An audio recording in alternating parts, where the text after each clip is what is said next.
What's happening, y'all? It's your man Sam Ant here at Viral Hip Hop News. Listen, do me a favor. You see the brother right now on your screen. Go down to my description box and follow Chakra Doctor at Chakra Doctor TV on YouTube. Your only place to find miracle food. How's everything going with you nowadays, man? How's life? Life good, man. I can't complain. I went through my little stage of dealing with the depression and everything, but what I say is everybody just been so supportive, man, and I'm a street dude, man. I ain't used to that. So Right. it kind of touched the side of me that took me back to my childhood, that wholesome side, that make you feel good side about life. And I just want to tell everybody who reached out that it was worth it. Cause man, y'all changed y'all changed my whole trajectory, like the way I'm moving around, the way I'm valuing my situation with my son and everything. I just appreciate everybody for being supportive. Indeed, man. Well, for those of you who don't know, I mean, you came right in our era, you know what I mean? At 2000, 2001, 2002, we watched you on the band do your thing, you know what I'm saying? And then obviously the singles and obviously the shit that came with fame, man. Take us back just a little bit, if you may, during that time, man, because you were one of the people that, like you said, you from the hood, you know what I mean? You show that shit for real, and you showed that shit for real on the show. You know what I'm saying? Like, Yeah. I felt like you showed your genuine self on the show. So talk about those times, man. How was it being recorded, kind of being introduced to this whole social media kind of shit, being shown your lives on national TV? How was that, and how did that affect you as being a hip hop artist? I ain't gonna lie, like I just never was an attention type of person. Yeah, I just want to do I just always wanted to do the music, but God had what he had planned for me, and he sent me where he had me to go. He put me on one of the highest platforms at the time, MTV, and it was a transition, man, coming from the streets and being a person that never really like pursued this music. I always had the talent, but I never really was printing up CDs and all that shit. I never really was, trying to get my music out there and asking people. I never asked nobody to buy a song or nothing like that. I was just trying to I've been like this as a child, just follow where God tell me to go. So I was in the streets, man. I was never stopping for none of this shit. And overnight, I landed in P Diddy lap. Overnight, like I never had heard of the band a week before, 2 days. I ain't even hear of it 2 days before. You know what I'm saying? I literally heard of the band the same day that I made the band. Wow. So you said you landed on Diddy's lap. Talk about that. Like, would you get a phone call? How'd you end up over there? We're gonna read not on. Yeah, you gotta watch it when you talk about him. Pause. Make sure you motherfucker put that motherfucker in there. Pause. Yeah. Yeah. But it's just a transition, man, coming from the hoods of Miami. I mean, really coming from the hood, like other dudes, they kind of come from the good part of Miami, you know what I'm saying? Or the decent side, the middle class part. Well, I'm from the different part. I'm from the shit that y'all see on the first 48. Like a couple scenes from the first 48. I knew a few niggas, you know what I'm saying? Like I'm that entwined with what's going on, and me making it to fame was never something I seen foreseen, or never something I seen lasting because of where I'm from. Everything where we from, it's just you can't. It's put like this. When I was young, I used to ask God, like, why I couldn't be Jordan's son? Like, why I gotta struggle? Like, Right. what the fuck? Like, why I got it so hard? I in one of my prayers, I was like, man, how DMX felt when he actually made it? Cause being from Miami at the time, it was only Trick Daddy. Like, no major label was fucking with us like they were fucking with the A, New York. They was not giving us a chance, so you didn't see a way out. It was either going through Slip and Slide, which Trick ran that shit, and even Rick Ross was on Slip and Slide writing. They wasn't even, giving him the just due. Right. So you ain't really see a way out, man. I just was trying to, I had a competition. I always loved competition. I always loved running through thousands of people and then getting attention. Like when I used to go to school, lunchtime, I hear people freestyling. I go over there, my dog would start beating on the table. I go to freestyling. I look up, everybody crowding us. Like we had the whole spill out. And we used to do this like twice a week, So I go in the flea market, same results. So when I made the band, I walked out there. I literally had no time. Like I wouldn't have made it. Dude told me, come on, the dude Mel. he was standing in the crowd when I finished freestyling, and he was like, "Yo, come on, you ain't gonna make it standing down here. We almost done." So he rushed me upstairs past a line of people, like past 1,000 people, made sure I went next. Wow. You know what I'm saying? Like, that shit don't happen for people, man. That was God the whole time. I'd be a fool to say it was my talent. Yeah. So you get to making a band, right? Yeah. You get there. I guess they fly you out. You know, what's the first thing that happens? You first meet Diddy or Puffy back at the time. How was meeting him for the first time? That's probably was the problem. You know what I'm saying? Like, he used to people that being excited to be around him. Right. That shit never moved me. I ain't even trying to sound too hard. No, it never moved me.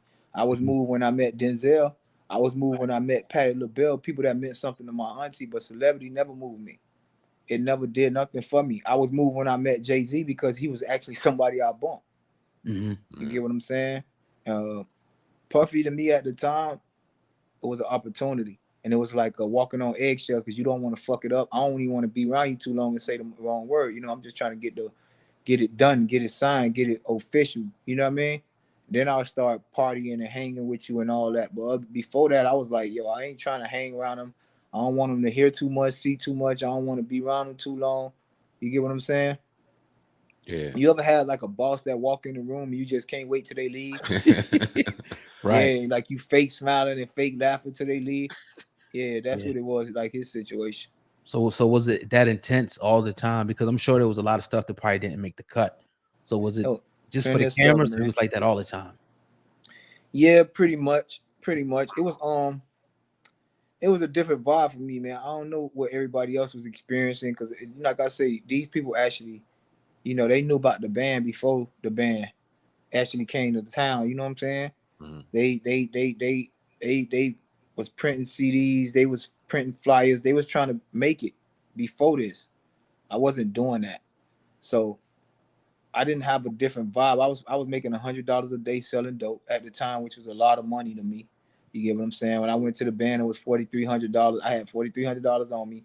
My son was about to be born in 4 months. So really, my grind was different. My grind was I got a son on the way.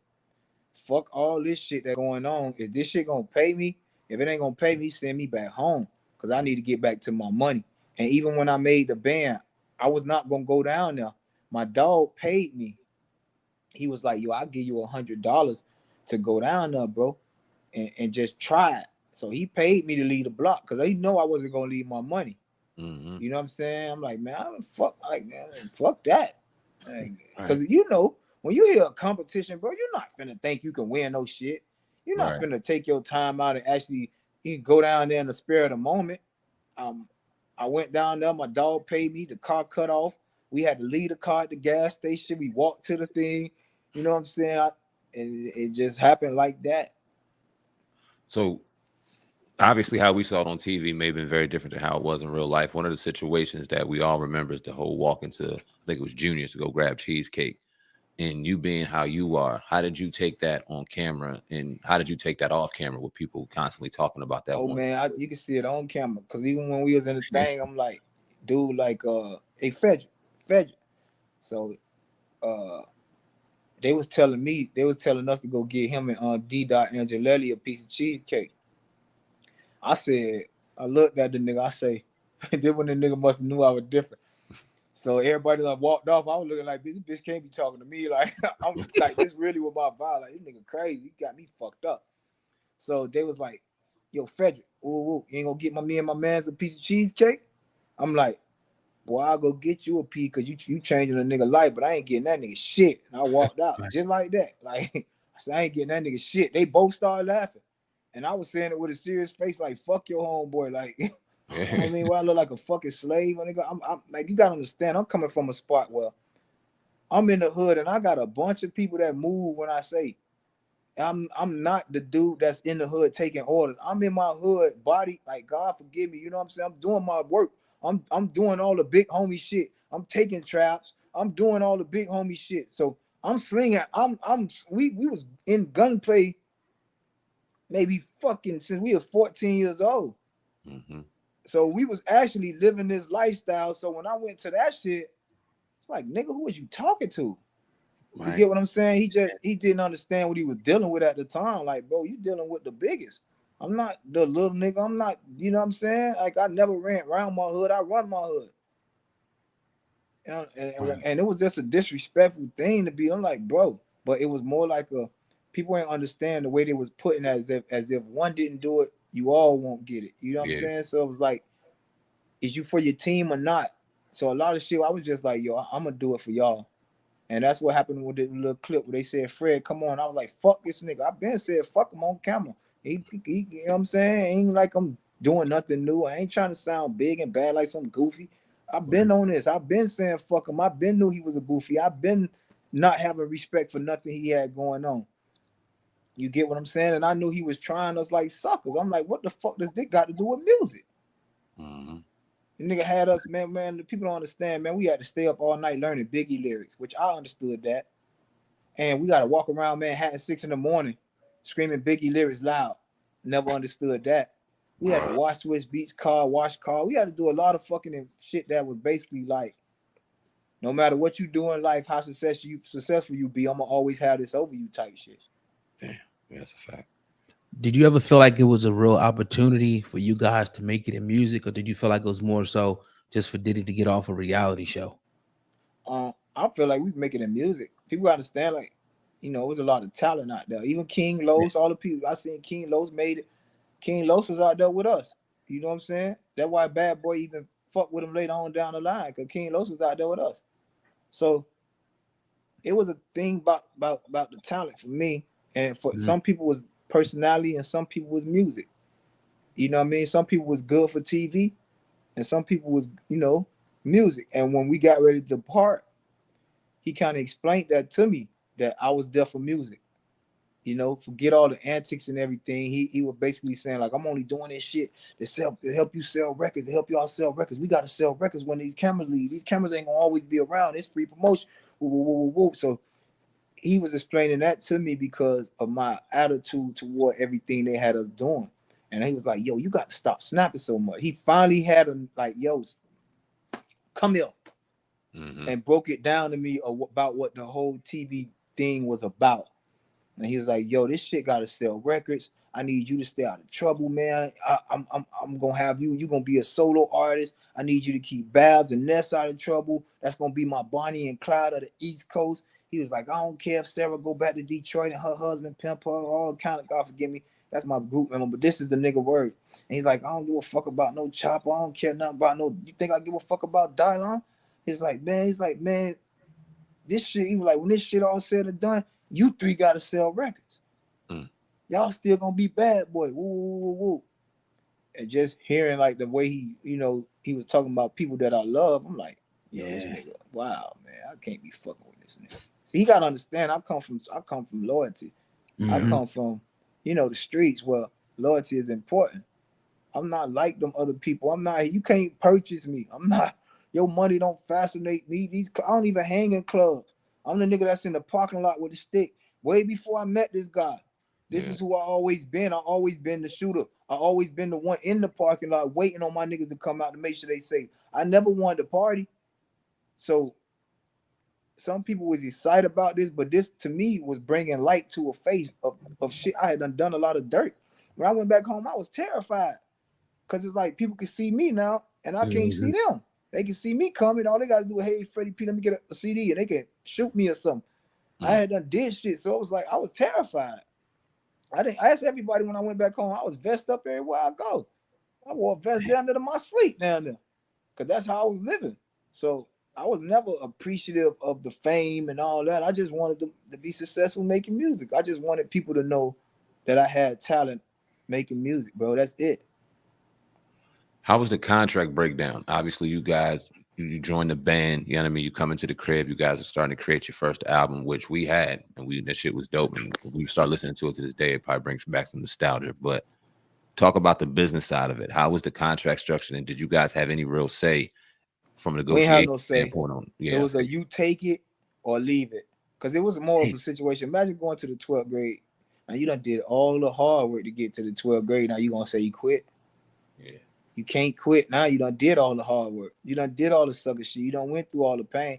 And that's how it was with the contracts. It's like, oh, if y'all don't want to take it, y'all can leave. It was a damn if you do, damn if you don't. We're not negotiating. They'll knock certain shit off. They'll, negotiate little shit.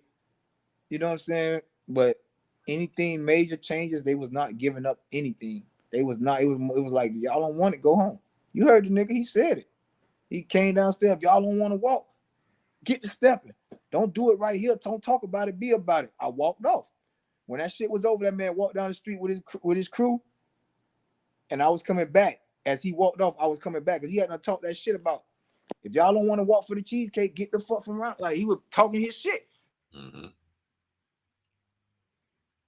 Damn, I hate when that shit happened, dog. All right, we can hear you now. Y'all can hear me? Yes, sir. So I walked off, and he came down the street, and he was like, I respect that, and kept walking.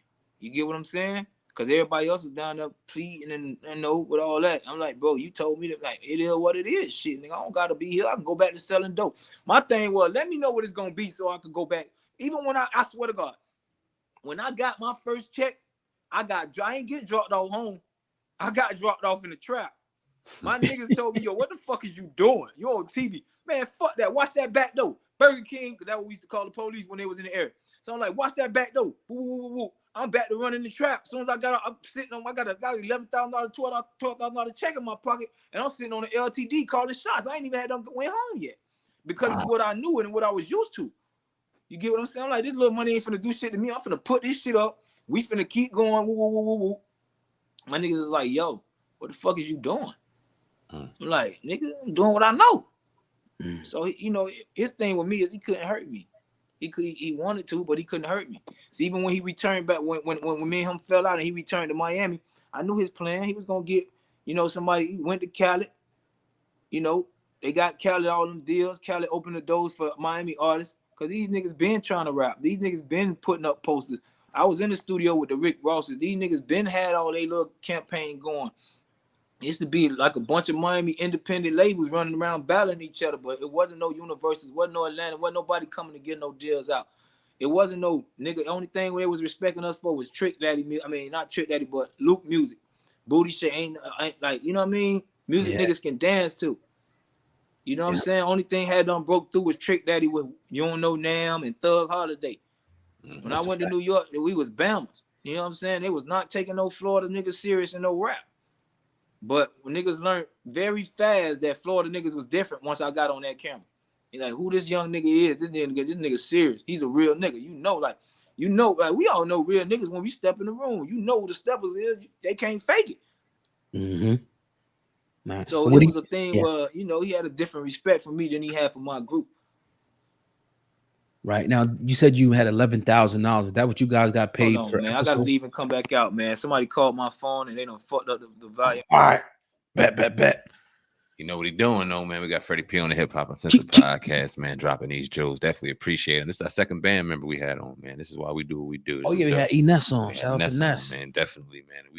We getting the story right now. We're going to get more. So y'all stay tuned. We definitely appreciate y'all. Yes, sir. Make sure you guys, leave a comment and make sure you guys give us the 5-star rating when you listen to this on the podcast. And we got them back on. So let's get it going.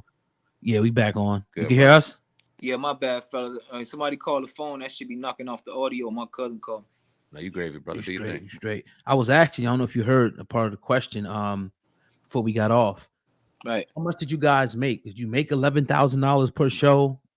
Or was it? No? How much you make? Niggas was robbing us. That's why I don't like none of them niggas, man. If I ever see one of them niggas in real life, I'm slapping the fuck out of any one of them bad boy niggas that ain't Diddy. Because, listen, you got to understand, I learned a lot of shit after I left. Stevie J, all them niggas, man. Cold pussies, man. I don't fuck with none of them niggas like that. You know what I'm saying? Them niggas marks, bro. I would have never did that shit they did to us, bro. You get what I'm saying? These niggas was making more money off. These niggas was booking, not Stevie J per se, but all them niggas. Niggas was making more money. Niggas was telling us we had promo shows and they was getting paid from it. You get what I'm saying?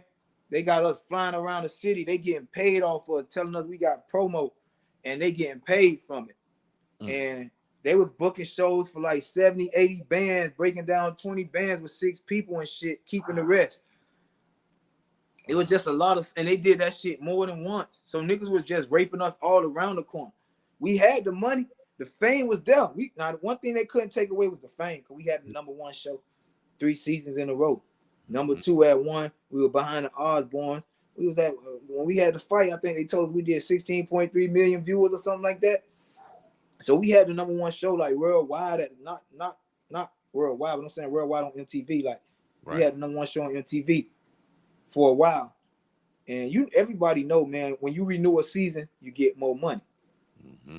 And every time he renewed the season, he got more and more and more money. So I didn't start. My hate for Diddy came when Sarah called one day. We was finna do a reunion. This was like maybe like 6-7 years. I don't remember.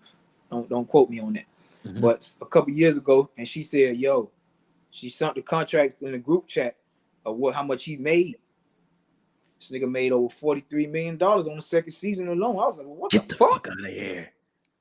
That shit made me hate that nigga. From that day on, I wanted that nigga. I wanted to get. I'm like, yo, because I'm not scared of you, bro. And you been like, my thing with him, bro. Stop acting brand. I don't want him. He be all that. Don't act brand new with me. You know, I never was scared of you, bro. I never played with you. I never joked with you. I never tried to be your friend. Your fame never fascinated me. And that's the thing with him, is he's so used to people that want to be around him. I never wanted to be around you. I never wanted to be your friend. I was a Jay-Z fan. Nigga, I had more respect for fucking Just Blaze and Kanye before I had more respect for you, because this is what I listened to. Young Guru, and I ain't never seen him a day in my life.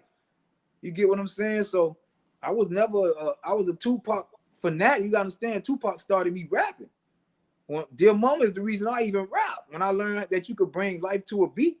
I ain't learned from Biggie, God rest the dead, even though Biggie the one that gave me my chance, because Biggie the one that, that pumped the label that pushed me. Right. But I learned from Tupac everything, my morals in life, everything. Like Tupac was like my father. You get what I'm saying? And he taught me how to rap. So I was never fascinated with Puffy. I'm from Miami. I'm a street nigga. I don't think this shit gonna last. This some TV shit that I never even heard of. I never grasped the concept of making the band because I never knew what it was till like the second season. Wow. So I never got what he was trying to do. I didn't know he was trying to make a whole group. I didn't know. I was just battling the competition. Like, bring them on. I'm going to knock them out the way. Like, it's unique. Nobody's going to do what I'm doing. And at that time, my energy was different. Like, my energy, I was the best performer you can ever fucking see in your life, nigga. I'm kicking the shoes off on stage, nigga. I'm him. But I wouldn't do that shit no more. I ain't no monkey. I ain't dancing around for nobody no more. But I'm just saying, at that time, that's where I was. I wanted to be the best. I wanted to be respected. I wanted to be remembered. Right. Now, if you can, you said he made $43 million. That's what you observed on the group text. How much did you get personally that year, if you can remember? Man, I can tell you this much. That nigga never bust 500,000 down with the whole group. And it's 6 of us. And that don't make you hate a nigga? If you got 43, yeah. And you see a nigga's sons and all this shit still spending that money. My thing, what do you? Okay, you got paid off the first season, second season, third season. We got likeness now. Compensate us. You get what I'm saying? You're not doing this by yourself. People actually tuning in for us now. You barely was making appearances, my nigga. You get what I'm saying? Why does the nigga with no talent got the most money? Is my thing. I'm interviewing. Why the man with no talent got the most money? All these dudes from back in the days, all they did was stand on people's back, bro. I look at brothers doing it now. You got, even with Khaled's situation, Khaled, why you so rich? You can't bust a bar, a lyric, no nothing. All you do is make compilations, bro. But you rich because they shaking the right hand. And they, niggas get wet when Diddy walk in the room.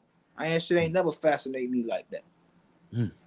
We often hear, especially him, we talked about it yesterday because Mace came out with the Oracle 2, obviously that was going toward Diddy. And we talked about it throughout the years of this show. Why does it seem like his name out of all is villainized as being one of them dudes that just take terrible business? Why does it seem like Diddy's name is the one? It's facts. The facts. You got to look at it. Even Kanye made motherfucking Big Sean a millionaire. Yeah. Even Kanye made John Legend a millionaire. Jay-Z lowest accomplishment is worth $65 million, and that's J. Cole. He's a god. Talk about it. Yeah. You got Rihanna, who's a billionaire. Kanye, who's a billionaire. Like, why you don't have one millionaire under your belt? Not one. You get what I'm saying? It's the facts, bro. You done deal with 40, 50 artists, man, and you the only one that made money. You the only one. You the only one that's still surviving. Jay-Z got a list of people up on there. Even fucking Beanie Siegel made money. Dame made money. Big, the whole camp made money. Petey Crack, all them boys made money. Diddy the only one, bro, because he don't have no talent. His talent is robbing people.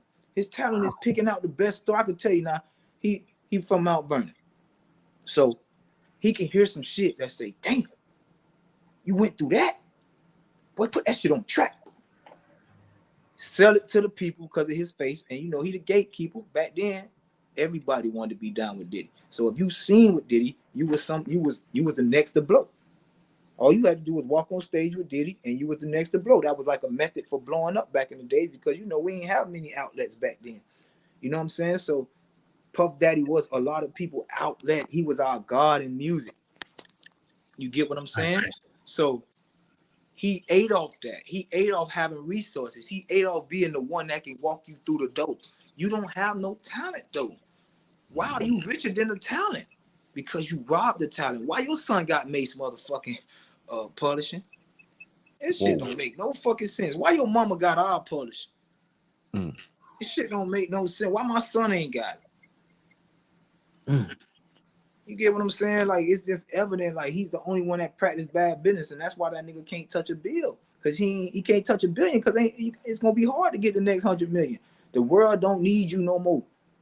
You know what I'm saying? What I mean is, people used to need him to be seen with him. Now he's the parasite. He's a hip-hop parasite. These niggas claim to whoever hot. Them niggas was not fucking with Dirt. Now they on Dirt. You get what I'm saying? Because Dirt done made it to the next level. But when Dirt was back there, and before Drake gave him that record and he was struggling and doing it, them niggas was not calling Dirt to get on no compilation. They was scared of Dirt. They was scared of him because he had beef with real niggas. They waited till Dirt won the war, you know what I'm saying, basically in his hood, and came out on top, lost his friends, and now y'all want to, you know, walk Dirt through a couple doors. We got you. We the best. Man, come on with that shit, man. Y'all parasites, bro. I look at them niggas, they only one out the circle was Ross. Ross the only one I feel deserved the money because he got the talent and he make great investments. His shit comes from investing. His shit don't come from stepping on niggas' backs and all that. All Ross talent he ever signed, Ross was always the one trying to help them out the hood. You get what I'm saying? Like, he's never signed a nigga where they lit and I need you. Right. So what? You know, the video came out, you know, you went viral, crazy viral a couple of weeks ago, I think now. Why now? Why now come out? What triggered you to now come out and air Diddy out the way you did? Because I just felt deaf. And when like, if you go look at all my prior posts to that and all my hashtags, I was talking to Diddy. I was like, yo, if anything ever happened to me, make sure that nigga pay for my funeral because I felt deaf. And I'm not scared of death. I love my God. I'm fascinated with the next world. My brother died, so if he's strong enough to die, I'm strong enough to die. My mama gone, my grandma gone. The older you get, life change more. And the things that you really appreciate is no longer here. So it gets to a point where it's like, yo, I'm tired of battling, trying to be accepted. I'm tired of trying to be everybody. You know what I'm saying? I'm tired of trying to do it the right way. So basically, that video, because I only had like 1,400 followers. My old page got clipped. So I'm like, yo, this, you know, if I ever die, he gonna see this video. It wasn't fun to go viral. It wasn't. I didn't add the shade room or nothing. Like, I'm not a goofy like that. I don't try to go viral. I don't like attention. That's why I don't be too much, you know, looking at my Instagram now. I might tune in every now and then to tell somebody I appreciate them, but I don't be on all that, man. You know what I'm saying? Because I can't take the negativity. I can't stand the goofies, the house niggas, and all them niggas who wanna, Diddy this, man. Shut up, bro. Y'all niggas be, you know, condoning sucker shit, and that's what allows suckers to keep moving. Nobody be ever telling these suckers they suckers, man. Like, if there's somebody would have been stopped that, like May said in the song, bro. If y'all never found the killer, why y'all so happy in Cali? Like, You know what I'm saying? Why y'all so happy living there if y'all never found that man killer? What up? Cause you a sucker. He sacrifice niggas, man. Nigga ain't, man. Come on, man. Nobody ain't been checking this nigga. But I'm here. I'm gonna check you, bro. I don't give a fuck if we in the room. And my thing with him is, man, you swear you so gangster, man. I wish it was a situation where you don't have no armed security, and man, you could get in the room and you bring whoever you 3 of your nigga, I bring 3 of mine and see who lead that bitch. Cause you not me. You wouldn't have never survived 20 years in Miami doing what I'm doing and still duck felling matter. 3 weeks after I left the band, I got locked up for shooting a nigga, right? Nigga robbed me, tried to rob me. I tore his ass up, right? God bless the dead. I called these niggas. I'm like, yo, I need bond. Bond only 2 bands. You feel what I'm saying? I had the money. I don't know my account number about my account, and I ain't know his phone number by heart, of course. So right. I'm stuck in jail, but I knew people from Bad Boy number. I'm calling them. Nobody want to reach back. Nobody trying to help me. It's like they wanted to see me die. Like they wanted to see me fail because I didn't do it their way.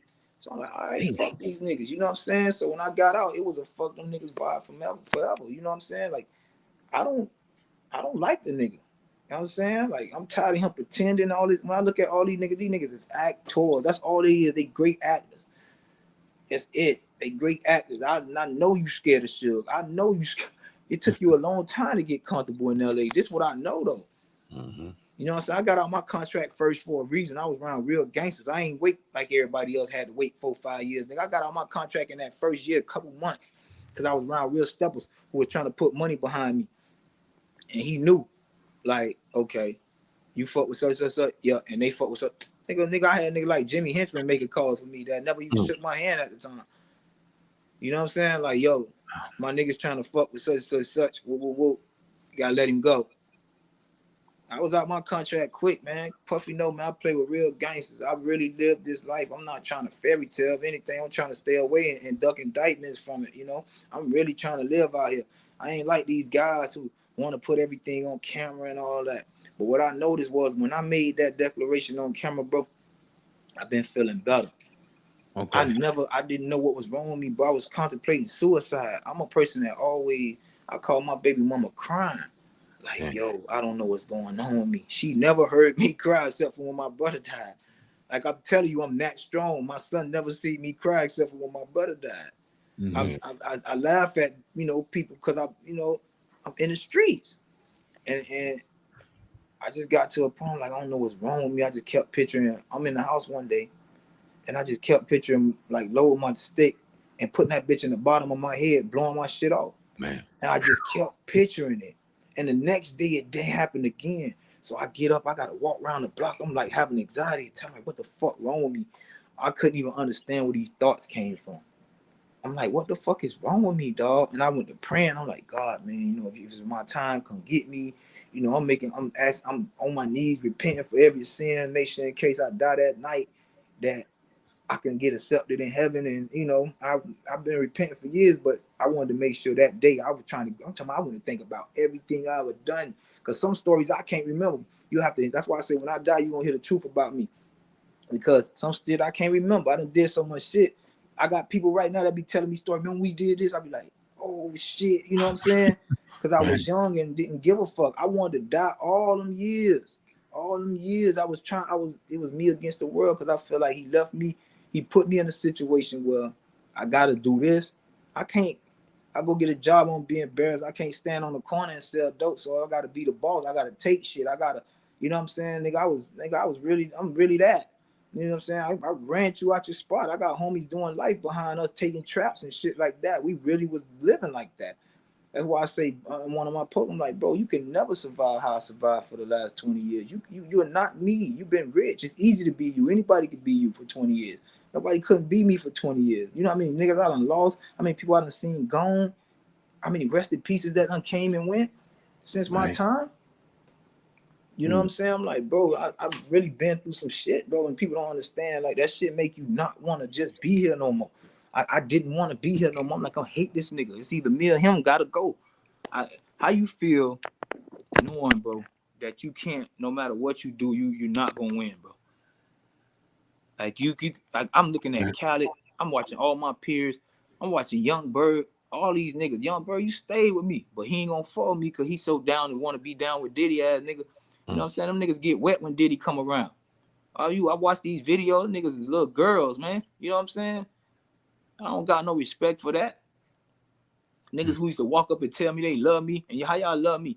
I asked y'all niggas to drop a ladder. Why I even gotta ask? Only reason y'all niggas even got fame, like, only reason y'all niggas even noticed, bro.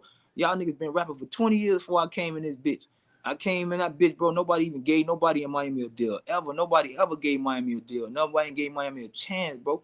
All we had was DJ Chipmunk, Uncle Al. You know, those people was getting the recognition. I came through and bust that door open and showed them, nigga, we don't rap like that. Nigga, we gangsters down here. You know what I'm saying? Trick was doing his thing. We knew Trick was gutter. Trick was our God. Of course, I'm not taking nothing from that man. That man is the man to me still. I don't like when people discredit him either. You know what I'm saying? Because when I went to New York, all I seen was a Thug Holiday poster. That's the only piece of Miami I'm talking about, bro. It was sad. And they was worshiping Trina also for the now, because they ain't never heard a bitch like that talk that shit like that. You heard me? So they was like, yo, who the fuck is this bitch? But as far as lyrics, bars, and all that shit, man, wasn't none of that. I knew Ross had it, because I done been in the studio with them niggas. But them niggas was doing this shit way before me, and the game wasn't accepting y'all then. Why they opened the door for y'all after this, off my back? Soon as I came back, bro, everybody got their deal. Soon as me and that nigga fell out, everybody got doors opened up like, we looking for the next one. You get what I'm saying? They gave Khaled a chance, and all they had to do was give it to Khaled. He gave Khaled a chance, and he already was down with E-Class and all of them. He was already down with, you know, all the Miami artists. They had their own movement. You gotta understand, I'm been facing giants. Like, they was rapping, they had their own movement for years. They used to go out of town. Like, E-Class done spent plenty of money in this shit, bro. Going out of town, putting money behind artists, rapping trucks. Them niggas was really spending street money on this shit, and I was not like that. I was a robber. Every night. This is how I ate. I'm not playing with you. Like, I used to wake up at 6 in the morning. We used to ride around robbing shit. I used to be snatching purses and beating niggas the fuck up and catching niggas coming off construction sites and snatching your whole pants off. You don't even want your wallet. I'm like, this niggas in prison that tell a story about me. I ain't got to talk about it. You get what I'm saying? I survived. And I ain't survived because I'm better than nobody. I survived because God want me to do something different. When I was younger, I used to always say, when I get older, dog, I want to be a preacher. You know what I'm saying? Somewhere along the line, I lost that vibe. But you can hear it when I speak, or you can always hear how I admire God, that it's still in me. I just never seen it happening. But now I see how things come into full surface. It's like I understand what God want me to do now. He want me to slay Goliath. He want me to, and let me tell you how I know. Because I made a video to 1,300 people that went viral. With no intent. These niggas try to go viral every day. They do goofy shit to go viral every day. I just made a video to one man and added that man.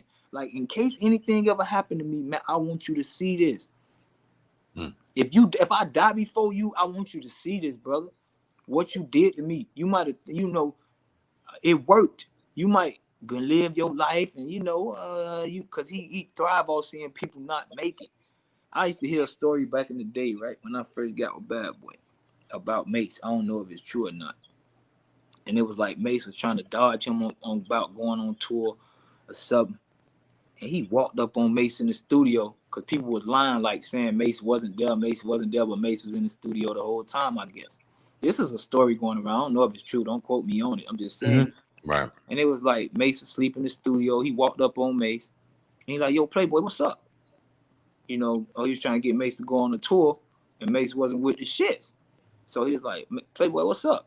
And Mace like, yo, what's up? You got to imagine trying to dodge a nigga cars and everything. You got everybody down, still dodge your car, but big man walk up on you. I don't know if this is true, but they say the nigga put Mace's hand on the gun on his waist. Like, what's up with that tour? Or some shit like that. I'm like, bro, he wouldn't have never played with me like that, bro. Man, it would have been me and him dead right there. I'm not that guy to play with, and that's what type of shit he used to be on. Like, he used to be on, like, he'll pick on a weak nigga. He'll get around a nigga like Suge and duck and dodge though, but he'll pick on a weak niggas. Like, you know what I'm saying? me and dude, dude. To me, man, he need to go back and fix and correct his wrongs, man. It's okay to say, man, I made a mistake. I was young and stupid. I say it all the time, dog. I'm telling people, right? I even apologize to anybody I ever did stuff to. There's niggas in prison right now. There's niggas that dead right now and brothers in prison who know one day if they ever see me, they want to kill me right now because they know who put their peoples where they at. But they'll tell you, I'm not no sucker. But I even apologize to them and they people. I apologize to everybody I ever did something to. Because I was young, bro. I didn't get it. I made mistakes, bro. So it's okay to say I was young, stupid, and made mistakes, bro. And you can go back and fix it. I can't fix mine. But God said never take nothing you can't give back. And you can't give back a life. So when you see them tears come out of me, man, because I'm at 40. I'm closer to death than I am to living. Like, you get what I'm saying? Like, I'm closer to my death than I am to living. I don't know. Like, niggas died 53. Niggas died 45. You know what I'm saying? So I'm at a point in my life where I had to cleanse my soul, bro. I've been holding too much. I've been holding everybody down. You know what I'm saying? Everybody. I got everybody's secrets. I got everybody. I'm the one that's doing the work. You get what I'm saying? I done raised this nigga and had to do shit for him. I done raised this nigga and had to do shit for him. I'm the common denominator. And it's like, yo, why when I never had beef on my own? You get what I'm saying? Like, people don't mess with me. Hold on. Got you, bro. Damn, I'm glad I seen that. Yeah, bitch, under 10%. Hold on. We got Freddy P on the Hip Hop Uncensored podcast, man. Giving us the real rundown about what happened, man. Malcolm X and all that shit, man. I'm just saying, bro, like, real is real. And sometimes, man, you just gotta address these niggas. They don't care nothing about you, bro. Let me ask you this. You can still hear us, right? I ain't trying to hold no more secrets. Fuck, man. I ain't trying to be nobody's friend. You don't give a fuck about me. You can hear us? What am I trying to be your friend for? What am I holding all this in for? Yeah, my shit cut off, bro. Man, I apologize, bro. You good? Can you hear us still? Yeah. I'm trying to find them. All right. Hold on. No, we got you, brother. There you go. I'm back. I'm charging. Okay, cool. We can hear us Damn, good? I had to cut my laptop on. Nah, but yeah, man, I was just fed up. I just don't want to leave the earth with my soul. I don't want to burn in hell, bro. That's it. I just don't want to leave earth with all this shit on my soul. That's it, bro. I don't care no more. They can say what they want to say. I ain't worried about it. I ain't incriminating nobody, you know, because everything I did, I stand up to it. If the feds can go back and do their work, do your work, nigga. I ain't scared. You get what I said? I wasn't scared when I did it. Well, I ain't scared. But I ain't calling no names. I ain't telling no scenes or nothing. I'm just telling people, listen, I got a lot on my soul, bro. And if I don't get it out there and repent, that's part of my stress. That's probably why I broke down crying. Somebody called me the other day from the group, and it was like, yo, after they heard the Mace record, say they went to sleep listening to that shit, woke up crying. Like they couldn't breathe, having anxiety attacks. And I'm like, why? And like, because, son, I think this shit is just, after everything that's been going on, is too much for me. Like, man, this shit building up. And they like, I don't want to, you know, I want to, like, I think I had to tell my story and get this shit out. I'm like, listen, cleanse your soul. Y'all around here holding this shit in and trying to be strong. This nigga don't give a fuck about y'all. All we doing is protecting his legacy. People need to know who he really is and let them make their own decision. That's it. I'm not trying to turn you against nobody. I want y'all to know who he really is, and y'all can make your own decisions about that, man. You know, some people still want to kiss his ass and be his friend because some people put money over morals. I get it. But money don't move me, bro. I told God when I was in the band, just give me enough.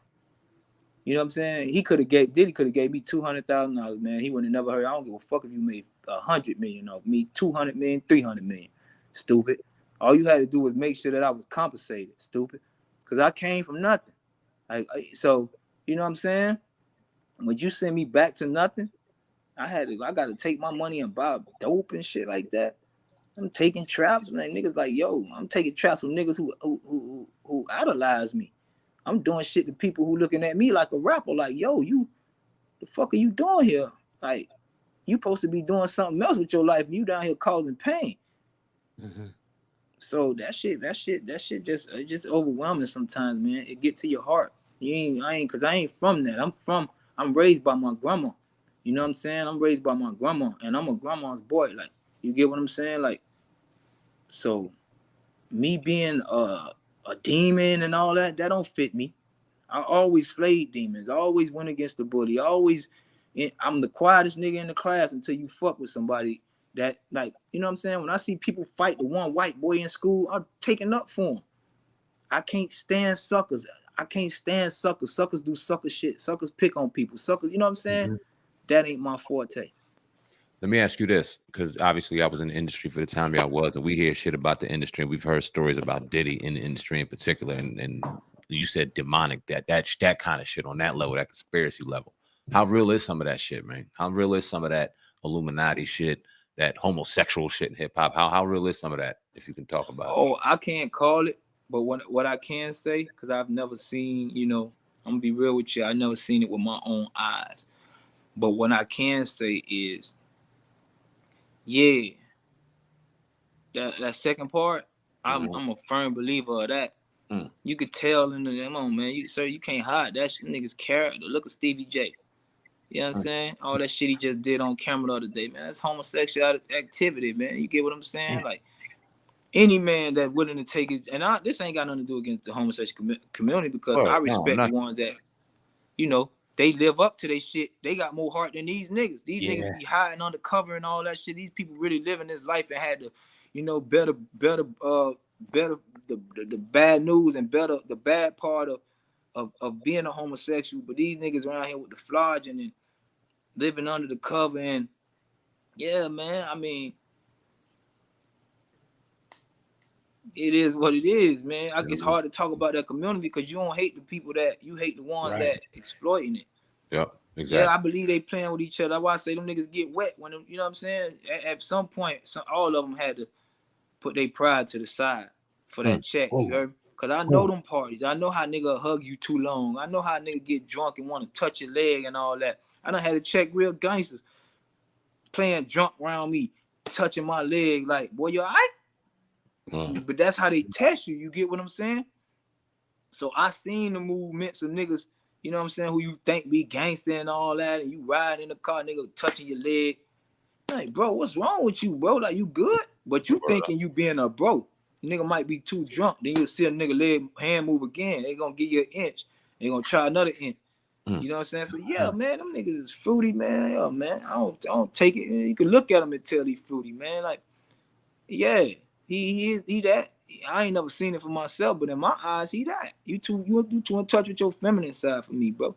Every time he get drunk, I knew a man that played like he wasn't homosexual for a long time. I'm not gonna expose him because he's a friend of mine. Like I say, I don't hate gays.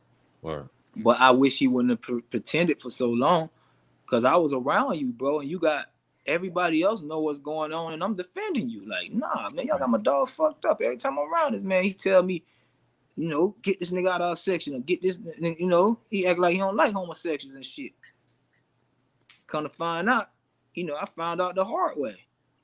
You know, being in the house, found out the hard way. Like, shit. So, yeah, I'm seeing a bunch of niggas around me like, yo, and they weak niggas. So I'm looking like, y'all was his boyfriend this whole time. So yeah, man, that shit be weird, man. You know what I'm saying? And Diddy, I'm pretty sure, because I used to be one of them niggas looking at Bentley like, is you here for what you here? Like, you know what I'm saying? But one thing about Bentley, that bitch knew how to fight. You know what I'm saying? Like, that bitch, not no girl fight. It's about boxing. And I grew up respect for him. And I see now he got his family and everything. But shit, man, if he ever had the heart, that nigga the one with the stories. You know what I'm saying? He know more about that nigga than anybody. Yeah. He never spoke. I don't think he ever spoke out too much about Diddy. I think once a long time ago, but nothing crazy anyway. So what's next for you, man? You know, seems like, you know, you're in a better place than you were a couple weeks ago. What's next for you? How you know, what you plan on doing next? I don't know. People keep talking about capitalize all this, man. I'm not trying to be no rapper. I'm 40, man. I'm not. For what? What I'm capitalizing for if I'm never gonna do a show? You get what I'm saying? If I could stream, if I could do writing placement, I just want to get into probably television or something, and you know, tell my stories, cause my stories are sell. This shit 50 Cent out there putting in. That's the shit I could bring to the game. I could bring real street. I could bring the real street. I could bring the real lingo. I could bring that to every television show that really needed. I could be an advisor on every television show, any television show that's street related or anything. I could really tell you how it goes down when it comes time to the, you know, the shootouts or whatever y'all want to make it look real for the people who ain't never actually experienced it. I can tell y'all what y'all missing. I want to be an advisor. I want to be, you know, I want to get in the film. I want to, you know what I'm saying? I don't have to act. I want that role that most of these rappers, Game and all these niggas be playing in movies. That was me for real. You get what I'm saying? Like, put me on that. I ain't gotta make up a character. Just let me be me. You get what I'm saying? I just want to do television. I'm probably try to write this book because everybody been saying write a book. I got people in my inbox trying to help me, sending me covers and stuff. So it's like, I'd be a fool not to. You get what I'm saying? Help. I don't care. Yeah, I just want to. I'm finna have somebody set up a podcast for me. Word. They just hit me today because they like, yo, don't lose the energy of the podcast, man. I know you on. I'm in the streets picking up. I swear to God, when you pick up some money, I wouldn't even think about this shit. They like, yo, let's not forget. I know you running around, but let's not forget. I'm like, yo, y'all got to keep me up on it because I'm not thinking about it. You know, my mindset is not sitting in the podcast. You get what I'm saying? Like, it's just not. Right. We definitely appreciate you, Freddy P, on the Hip Hop Uncensored podcast. It's been a true honor to sit back and listen. And if you ever want to come on, man, and I know you really don't do interviews, and we definitely ain't gonna press you, but you got our number. If you ever want to come back on and talk and do your thing, bro, our podcast and platforms are always open to you, man. It's been an honor, brother. Thank you. I appreciate y'all having me, man. Everybody, man, y'all get a chance, go to my Instagram and subscribe to my YouTube channel. And I'm gonna provide people with great music, man. That's it. Just to go to my Instagram. I'm Freddy P. Same thing at the bottom of the screen. And subscribe to my Instagram. My YouTube. Cause I don't got no Spotify and all that. I probably have somebody set that up. I never even been on the Spotify title page. I don't even know what the front pages look like of that shit. So y'all gotta bear with me. You get what I'm saying?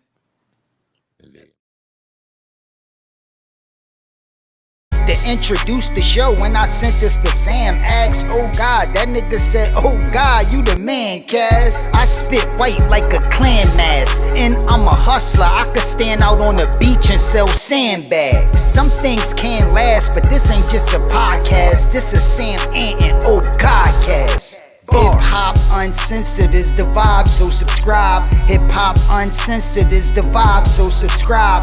Oh God, driving Sam and riding passenger side, and you heard it out the mouth of the greatest rapper alive. Hip hop uncensored is the vibe, so subscribe. Hip hop uncensored is the vibe, so subscribe. Oh God, driving Sam and riding passenger side, and you heard it out the mouth of the greatest rapper alive. Go gang.